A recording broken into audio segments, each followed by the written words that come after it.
அறிமுக நாயகன் இவ்வளவு நேரம் நான் சொல்ல வேண்டியதில்லை, மக்கள் சிலனே சொல்லிட்டு போயிட்டாரு.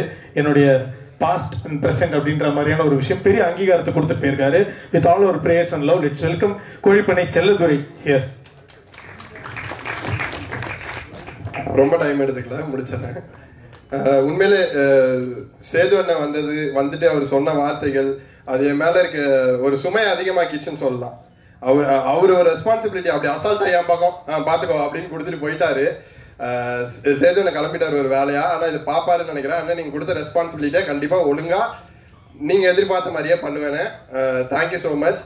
வந்த உடனே கேட்டாரு, என்னடா இவ்வளவு பரபரப்பா இருக்க, என்னடா அப்படின்னா, அண்ணன் ஃபர்ஸ்ட் படம் ஆடியோ லான்ச் பழகிக்கோ அப்படின்னாரு. அந்த பழகிக்கோ இவ்வளவு நேரம் எனக்கு நிக்க வச்சுது, அந்த பழகிக்கோன்ற ஒரு வார்த்தை. ஸோ சேதனனுக்கு ரொம்ப நன்றி. யோகி பாபா அண்ணன் நம்ம காலேஜ்ல எல்லாருக்கும் ஒரு சீனியர் இருப்பாங்க. அந்த சீனியர் சீனியர்னே நமக்கு தெரியாது, நம்ம கூடயே சுத்துவாங்க ஜூனியர்ஸோட கம்ஃபர்டபுளா அப்படி ஜாலியா. அப்படிதான் படம் ஃபுல்லா அவரோட சீனியாரிட்டி எதுவுமே காமிக்காம ரொம்ப ஜாலியா என் கூட, பிரகிடா கூட, சத்யா கூட எல்லாரு கூடயுமே ரொம்ப ஜாலியா பழகினாரு. ஸோ யோகி பாபா அண்ணனுக்கு ரொம்ப நன்றி சார். உங்களுக்கு லாஸ்டா வச்சிருக்கேன் சார், அதேதான். யோகி பாபா அண்ணனுக்கு ரொம்ப நன்றி. சக்தி அண்ணன் இங்க ஏறின எல்லாருமே சொன்னதுதான், சக்தி கை வச்சா அது ராங்கா போகாது. இந்த படம் பார்த்தது ஃபர்ஸ்ட் ஷோல சக்தி அண்ணன் பார்த்தாரு, அவர் எமோஷன் ஒர்க் ஆகுதுன்னு சொன்னதுக்கப்புறம் ஓகே படம் ராங்கா போகல, ஆடியன்ஸ்க்கு பிடிச்சிரும் அப்படின்ற ஒரு நம்பிக்கை தான். அண்ட் ரகுநந்தன் அண்ணன் இந்த படம் ஒரு எமோஷனல் படம். படம் ஃபுல்லாவே பாத்தீங்கன்னா உங்களுக்கு யாராச்சும் ஒருத்தர் உங்க ஃபேமிலியில இருக்க ஒருத்தரோட கனெக்ட் ஆவீங்க. அந்த கனெக்ஷனை ரொம்ப ஸ்ட்ராங்கா இன்னும் ஒரு எக்ஸ்ட்ரா ஒரு ஆணி எடுத்து அதில் அடிச்சது ரகுநந்தன். அவரோட பாடல்கள் படத்துக்கு ரொம்ப ஹெல்ப்ஃபுல்லா இருக்கு. அவரோட பேக்ரவுண்ட் ஸ்கோர் படத்துக்கு அதை விட ரொம்பவே ஹெல்ப்ஃபுல்லா இருக்கு. So Raghunandan thank you so much. And Brigida அதேதான், ஒரு மந்தையிலிருந்து பிறந்த ஆடுகள்ன்ற மாதிரி தான் ஒன்னா பிளாக் ஷீப்ல பண்ணிட்டு இருந்தோம். ஸோ அதுக்கப்புறம் நம்ம அப்படியே நான் கணக்கான காலங்கள் அப்படி வந்துட்டேன். அவங்க பிளாக் ஷீப்லயே உடனே ஹிட் ஆயிடுச்சு, ஆஹா கல்யாணம், டக்குன்னு பவி டீச்சர் சினிமாக்குள்ள வந்துட்டாங்க. நமக்கு கொஞ்சம் டைம் எடுத்துச்சு. ஸோ எடுத்துட்டு இப்போ மறுபடியும் பார்த்தா ஒரே இடத்துல இருக்கும். ஸோ ஹாப்பி, ரொம்ப கம்ஃபர்டபுளா என்ன வச்சுக்கிட்டாங்க. ஏன்னா ஆப்வியஸ்லி என்னதான் பழக்கம் இருந்தாலும் ஃபர்ஸ்ட் டைம் பக்கத்துல போய் நில்லுங்க அப்படின்னா நமக்கு கால்லாம் நடுங்கும்ல, அந்த நடுக்கம்லாம் இல்லாம பாத்துக்கிட்டாங்க. அண்ட் இந்த படத்துல எனக்கு கூட பிறந்த தங்கச்சி இல்ல, பட் இந்த படத்துல கிடைச்சிருக்காங்கன்னு சொல்லலாம். படத்துல இப்ப வரைக்குமே பாப்பா என்னோட ஒரு வயசு பெரியவங்க அவங்க, ஆனா இப்ப நான் பாப்பான்னு தான் கூப்பிடுறேன், அவங்க அண்ணன் தான் கூப்பிடுறாங்க. ஸோ அந்த ஒரு டிராவல் சீனு சார் இந்த படத்துல கொடுத்த எக்ஸ்ட்ரா கிஃப்ட் எனக்கு அப்படின்னே சொல்லலாம். அண்ட் அசோக் அண்ணன் சிங்கம் எல்லாரையும் படத்தை அழகாக காமிச்சிருப்பாரு. என்ன மட்டும் ரொம்ப டயர்டாவே இருப்பேன், அது கதைக்காக தேவைப்படுறது, அதை சொல்லியே தான் பண்ணுவாரு. என்னதுக்கும் thank you so much. And Chelladurai யாருன்னு கேட்டீங்கன்னா, அப்படியே படத்தை பத்தியும் பேசுறேன் உடனே டக்குன்னு. செல்லதுரை யாருன்னு கேட்டீங்கன்னா, நம்ம எல்லார் லைஃப்லயும் ஒருத்தர் இருப்பாரு.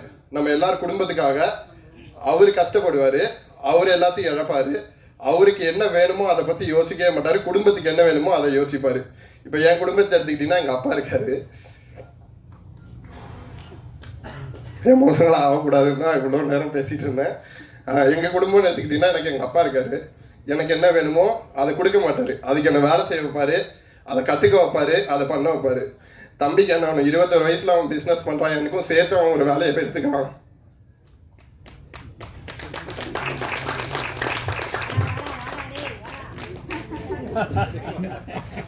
இதே மாதிரி எங்களுக்குள்ள எது வந்தாலும் மோட்டிவேட் பண்றதுக்கு எங்க அம்மா. ஸோ